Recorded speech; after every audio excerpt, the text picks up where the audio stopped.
नमस्कार, मैं रीमा प्रसाद। पश्चिम बंगाल में असली चुनावी खेल की शुरुआत हो चुकी है। ममता बनर्जी और ईडी आमने सामने है, लेकिन सवाल यह है कि ममता बनर्जी की हरी फाइल पे निगाहें किसकी है, बीजेपी की या फिर ईडी की?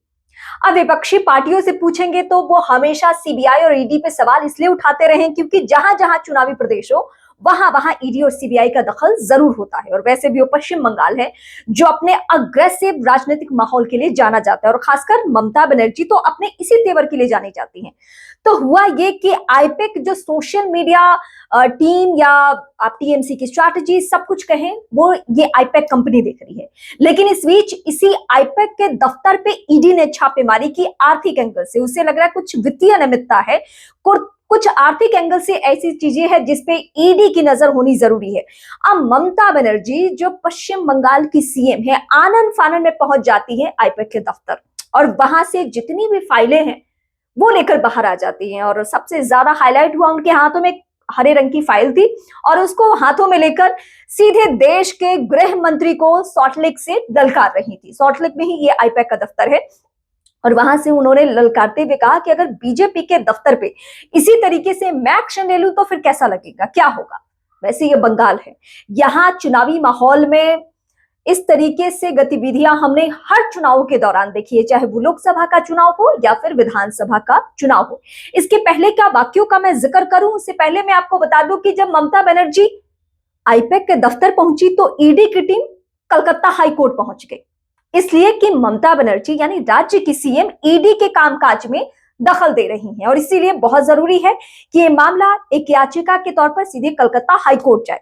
अब वहां से कब सुनवाई होती है, क्या फैसला लिया जाता है, ये तो बाद की बात है। लेकिन इससे पहले ममता बनर्जी और ईडी और बीजेपी में अब आर पार की लड़ाई है, क्योंकि पूरे प्रदेश को लेकर टीएमसी कार्यकर्ता अब वहां पे चक्का जाम करेंगे, धरना प्रदर्शन करेंगे बीजेपी के खिलाफ और ईडी के खिलाफ। उस ईडी के खिलाफ जो चुनावी प्रदेश में आईपैक के दफ्तर पे छापा मारने पहुंची हुई थी। आईपैक के बारे में मैं आपको पहले भी बता चुकी हूं कि आईपैक ममता बनर्जी के लिए है क्या। वैसे ममता बनर्जी ये बता रही है कि यहाँ पे किसी घोटाले से जुड़ी हुई फाइल नहीं है, बल्कि जो पार्टी की चुनावी स्ट्रैटेजी है उससे जुड़ी हुई फाइलें हैं। और बीजेपी मेरे सारे समीकरण को जानना चाहती है, चुनावी समीकरण को। बीजेपी मेरी स्ट्रैटेजी जानना चाहती है, और इसीलिए इन फाइलों को यहां से उठाया जा रहा है। ईडी की कुछ और ही दलीलें हैं। ईडी का तर्क है कि यहाँ पे कुछ घोटाला, कुछ गड़बड़ी है इस कंपनी के जरिए, वो चेक करना है।